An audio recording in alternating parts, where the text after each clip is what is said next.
makhluk-makhluknya itu, menciptakan alam semesta, manusia, malaikat, jin, iblis, setan, pohon, batu-batu, materi, dan semuanya dengan ekosistemnya, lengkap dengan sunnahnya, syariatnya. Salah satu yang bisa kita pakai untuk memandangnya adalah bahwa Allah sedang membuat rumah untuk dirinya. Jadi seluruh alam semesta dan kehidupan ini rumahnya Allah. Allah bikin rumah. Nah, Allah yang punya rumah itu dan Allah tuan rumahnya. Nah, sekarang rumah-rumah kecilnya Allah adalah Anda semua ini masing-masing. Pada lapis-lapis dari individu sampai keluarga, sampai sosial kemasyarakatan, sampai ada casing yang namanya negara, ada casing-casing yang lain yang namanya institusi, lembaga, sampai madhab, sampai itu semua casing, sampai parpol, sampai slankers, sampai platonik, sampai Endang Sukamti, sampai apapun, semua itu adalah rumahnya Allah. Jadi sohibul baitnya adalah Allah Subhanahu wa ta'ala. Maka selalu nikmatilah bahwa tuan rumah dirimu adalah Allah itu sendiri. Nah, Allah jangan diukur secara materi. Artinya Allah itu bisa begitu dekat dan lebih dekat dari atau dengan urat lehermu.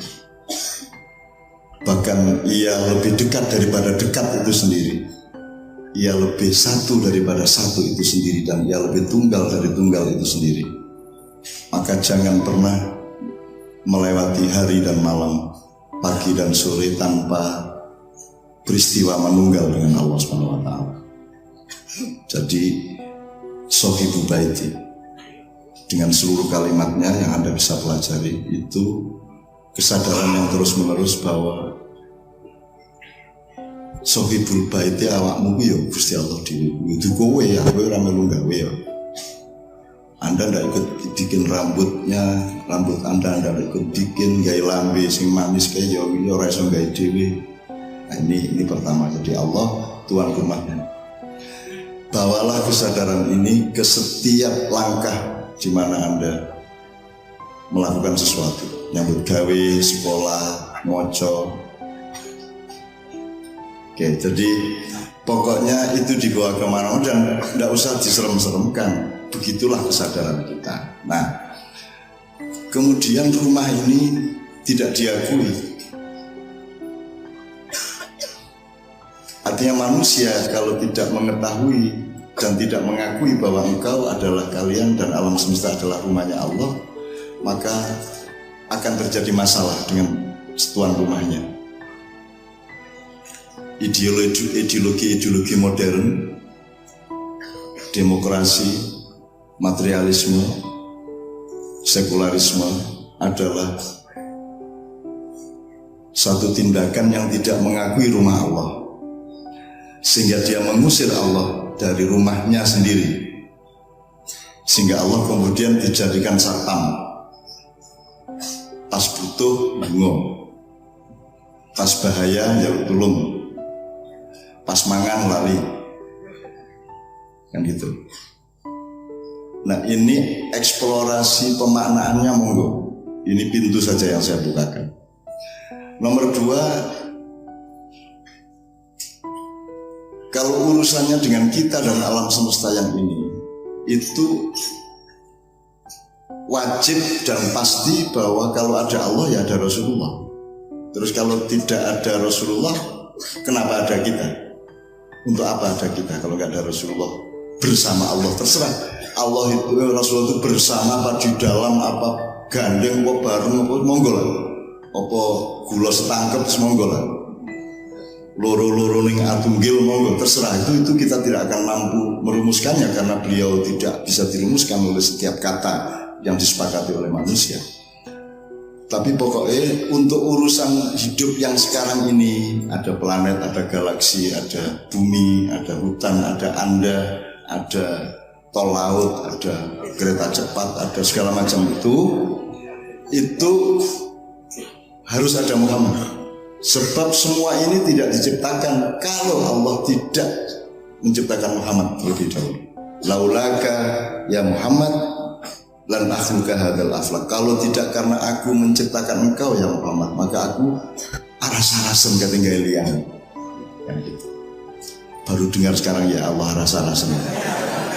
Ya itu bahasa kita, tapi setiap kata kita jangan dihakimi sebagai sesuatu yang mencoba merumuskan Allah. Allah kan maha tidak terumuskan. Laisa kamitslihi syai'un tamkino yomopo tamkeno kiniro. Jadi kalau saya ngomong itu mengsimbolik X dan E mengenai Allah itu. X dan E itu lembaran uang, bukan kekayaannya sesungguhnya. Ngerti ya? Ngerti bedanya duit kalau kekayaan. Duit itu cuma tanda, ketak itu apa? Kupon, uang itu cuma kupon. Jadi kalau ingin menggandakan jangan ketak. Kalau menggandakan itu ya yang benar-benar kekayaan, emas. Bikin emas sehari 1 kilo. Dan tidak usah bilang tetangga. Jual di banyak toko, terus nanti dipakai untuk bikin masjid, bikin pesantren. Dan tidak usah menawarkan diri untuk menggandakan emas. Wong kowe gawe emas sedina 1 kilo dhewe ya dadak wong-wong kok tawani. Gue suwe ono sing duwe ide menggandakan alat vital saged mboten nah.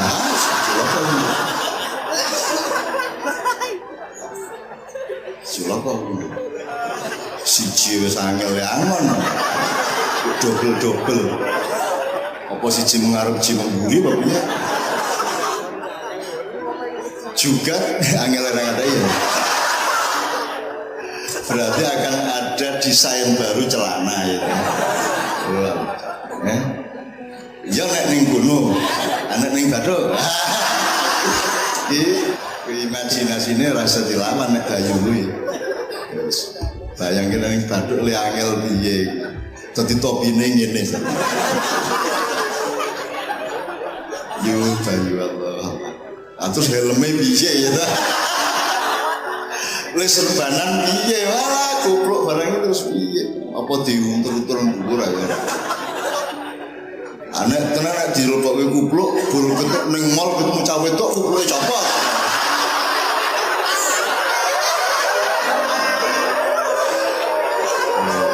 Indahnya hidup ini padahal bukan kenyataan loh, cuman khayalan loh. Khayalan aja begitu nikmat apalagi fakta gitu ya. Masya Allah, Allah itu menciptakan luar biasa indahnya. Jadi kalau orang hidup tidak berorientasi kepada keindahan, dia tidak akan pernah cukup apapun saja yang dia dapatkan. Mau korupsi berapapun, mau kaya seberapapun, mau setomi maupun sewinata, mau sejemes maupun seriadi, maupun tidak akan pernah cukup. Karena kecukupannya hanya disediakan oleh cinta. Begitu engkau membatalkan cinta dalam hidupmu, maka apapun saja tidak cukup. Surga pun tidak cukup. Karena surga itu peristiwa cinta. Dan tidak usah lama-lama, mbok sudah sekarang juga peristiwa cinta. Cinta dalam arti yang terukur, ada regulasinya, ada tatanannya, ada konstruksinya, dan ada batas-batas dan etikanya. Itu. Ini yang kedua. Jadi yang kedua ini Rasulullah itu ada karena ada konteks kita. Demikian juga kalau ada kita, tidak mungkin nggak ada Rasulullah. Wong urusan ini anu kok. Kok adanya geduk itu karena tela. Masa ada tela nggak ada geduk? Nah, terus kalau geduk nggak boleh ada, terus gue ngopo tela? Gue pokok jebol langsung kok kerakoti. Kan begitu. Demikian juga geduk itu tidak mungkin ada kalau tidak karena ketela, kan begitu. Begitulah Rasulullah dan kita. Maka percintaan segitiga di Ma'iyah itu tolong terus-menerus dikembangkan pemaknaan dan angle-angle tafsirnya atau tadaburnya. Itu yang kedua. Yang ketiga, teman-teman sekalian, Ini puncak dari tidak setianya manusia untuk menjadi rumahnya Allah ini membuat manusia menjadi bergolak. Rumahnya menjadi goyang-goyang karena tiangnya ingin memiliki dirinya sendiri. Akhirnya sak karep-karep dheke mlaku-mlaku cagake ya piangel temenan gitu iki. Gentenge ya ngono, ana genteng P3, ana genteng siji genteng P3 sijine nang Ahok, sijine nang liyane Ahok. Dadi genteng iki teng selebar karu-karuan. Jadi rumahnya Allah ini sedang dirusak. Nah, tingkat perusakan rumah Allah ini, yaitu kita itu adalah rumah Allah ya, itu sudah sampai ke tingkat yang sangat membahayakan rumah itu sendiri. Jadi Anda sedang berada dalam tingkat bahaya kehidupan yang luar biasa. Sudah mungkin bisa disebut darurat. Dan daruratnya rasa golek kata-kata, darurat sembarang wis. Darurat negara ya iya, darurat kebudayaan ya iya, darurat akhlak ya iya, darurat mental ya iya, darurat kabeh wis pokoknya. Wah, ini mister darurat iki pokoknya. Ini peradaban darurat. Artinya Allah diusir dari rumahnya sendiri sedemikian rupa. Kemudian ada kooptasi, penguasaan atau penindasan atau penganiayaan antar unsur-unsur rumah itu. Ada genteng yang tidak mau ditaruh di atas belandar tertentu, kan gitu. Cagake milih, aku kudu ning tengah kan gitu. Kabeh cagak njaluk ning tengah. Ki ambruk ora omahe kira-kira. Dan seterusnya, pokoknya ada kerusakan yang luar biasa di rumah Allah ini. Penguasaan atas spirpat terhadap spirpat lain di rumah Allah yang sama itu sudah sampai tingkat yang sangat mengerikan di Indonesia. Jadi Indonesia itu adalah satu di antara dua yang secara internasional harus dikuasai, kalau tidak dihancurkan. Caranya menguasai adalah dengan memecah belah semua unsur-unsurnya, baik antar agama, intra-agama, atau antar kelompok, golongan, etnik, atau apapun saja. Pokoknya dibikin tidak puzzling antara tiang dengan belandar, dengan usuk, dengan genteng. Ya piye kuwi? Iso kok bayangke dhewe ya. Ana meneh tegel ora gelem dipasang ning nggone. Lah tinggal disimulasi saja. Jadi di dunia ini ada dua yang sedang diproses untuk dihancurkan, minimum dikuasai, diperbudak, diperjongos, diperpekate, apalagi, yaitu Islam dan Indonesia. Semua yang terjadi itu adalah penghancuran Islam dan Indonesia, bukan Malaysia. Malaysia ra penting, Myanmar ra penting, Thailand ra penting, liane ra penting, Arab dan Timur Tengah sudah hancur. Wis kerengan dhewe. Yaman wis dibom karo Arab wis ganti Hijriah dadi Masehi gitu. Nyenengke kuwi, nyenengke. Dadi wis ora Dzulhijjah, wis ora penting. Jadi wis Januari, Februari dan seterusnya. Dan kalau kita kerja di Arab, syaratnya adalah bisa bahasa Inggris. Kuwi nyenengke meneh kuwi. Jadi ibaratnya untuk kerja di perusahaan malaikat harus berpakaian iblis kan gitu. Nyenengke. Aku seneng tenan perkembangan dunia iki jan asik tenan. Nah, teman-teman sekalian, saya tidak ingin berkepanjangan tapi harus ada kunci yang jelas pada Anda pada malam hari ini. Seluruh yang Anda ributkan sekarang di Jakarta dimanapun itu hanya mercon yang dibanting. Dan Anda jangan terseret untuk memfokuskan diri pada mercon itu, meskipun mercon itu tetap harus Anda atas. Tetapi harus Anda tahu bahwa itu mercon dibanting atau peluru ditembakkan. Anda harus tahu bedilnya apa, bedilnya di mana, dan tangan yang megang bedil itu siapa, dan yang megang bedil nembak ini siapa yang nyuruh dia, dibiayai berapa. Kita berada dalam situasi di mana Anda betul-betul sedang pelan-pelan digerogoti dan dikuasai. Dan Indonesia adalah pusatnya Islam, kan gitu. Bukan Arab Saudi. Islam itu di Indonesia, di mana orang Islam berkumpul berpuluh-puluh ribu tiap malam di mana-mana, itu berarti pusatnya di sini, ya nggih. Maka Indonesia sangat strategis untuk menghancurkan dua hal itu, yaitu Indonesia itu sendiri dan Islam. Jadi, seluruh peristiwa politik, seluruh, udah semua. Jadi rumahnya sedang dihancurkan, minimum dikuasai. Jadi gue jadi satpam, jadi pol kepala bagian, pol. Kepala bagian satpam.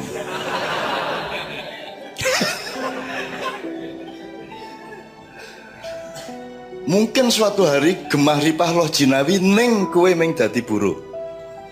Suatu hari pertanian akan moncer. Ini belok sedikit ya. Kan Pak Muzamil sudah bilang bahwa profesi dalam Islam itu ziro'ah, kedua sona'ah, ketiga tijaro. Pertanian, bercocok tanam, terus produksi, teknologi, terus nomor 3 perdagangan. Ini kata Pak Muzamil bukan wa tapi thumma. Jadi ini sebuah sistem nilai, ketiga-tiganya ini di dalam satu satuan ekosistem yang tidak boleh dipecah-pecah. Tidak boleh Anda bertani tanpa memikirkan perdagangan hasil pertanian, kan gitu.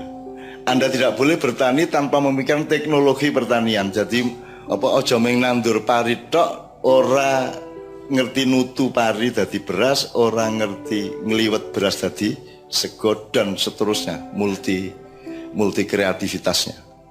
Cuman orang yang di tengah ini, yaitu yang di sona'ah, itu tidak pernah berpikir untuk membuat sesuatu dengan orientasi asal usul ziro'ah. Ngerti maksudnya?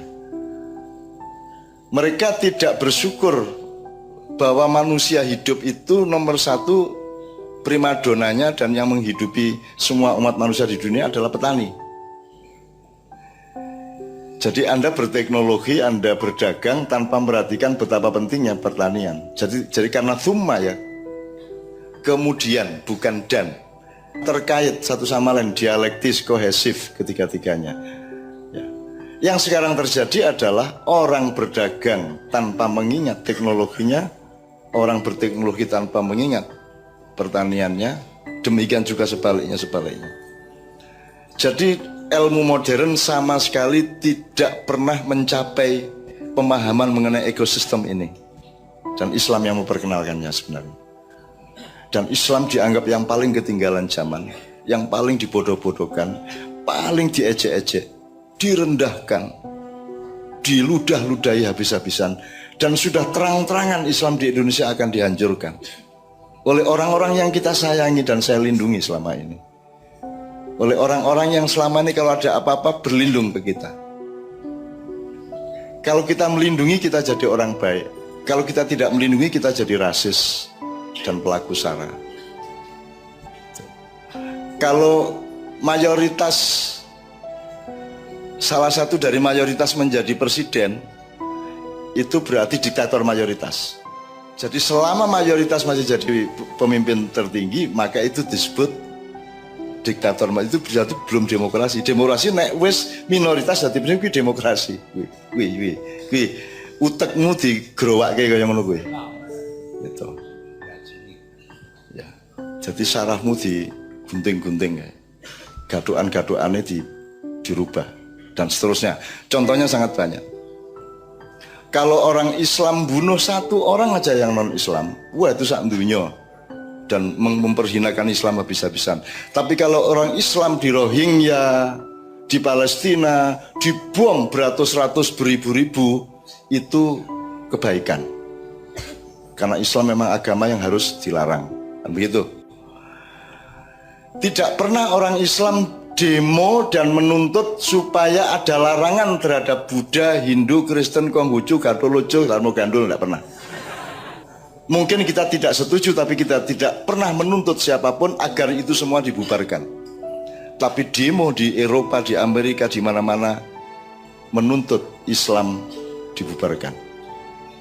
Nah, ini kan rumah yang tidak tahu penghuninya. Nek kita balik, lah rumah samu kowe iki piye kowe iki?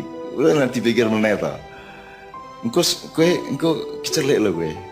Kecelik wis to. Apa meneh ning Indonesia? Iki wah, Indonesia iki siluman-siluman. Ra cetha gendruwo apa copet apa. Tuyul wis dadi siji ra karuan ning Indonesia. Hati-hati kena njajah Indonesia. Gitu ya. Oke. Itu yang kedua dengan Rasulullah tadi, terus belok ke Ziroah dan seterusnya tadi. Terus yang ketiga gini teman-teman sekalian. Seluruh proses penghancuran, kemiringan, keambruan, keprotolan rumahnya Allah yang disebut manusia dan kebudayaan dan negaranya itu, maknanya selalu adalah kalau bukan azab maka dia peringatan atau dia ujian. Nah, teman-teman sekalian, bagi siapa keadaan yang penuh kehancuran ini merupakan azab, dan bagi siapa dia merupakan peringatan, dan bagi siapa dia merupakan ujian.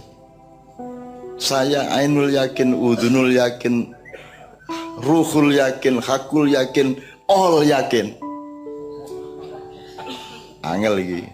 Urung ono iki ning buku fikih all yakin iki. Iki sejajar dengan I love you full iki.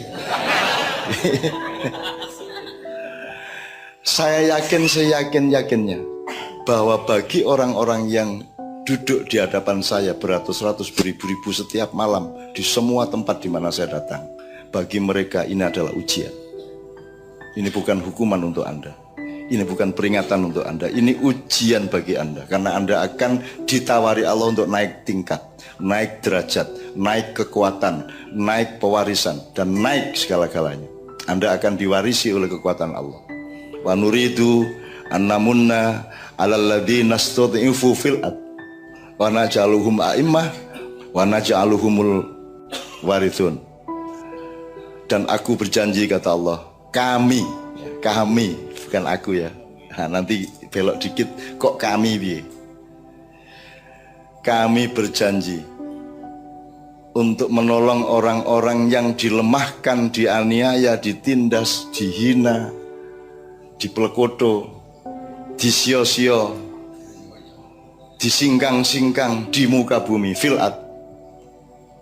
Wa naj'aluhum a'immah, mereka kami janjikan untuk akan kami angkat menjadi pemimpin-pemimpin di masa yang akan datang, dan akan mendapatkan warisan dari kekuatan Allah Subhanahu wa taala.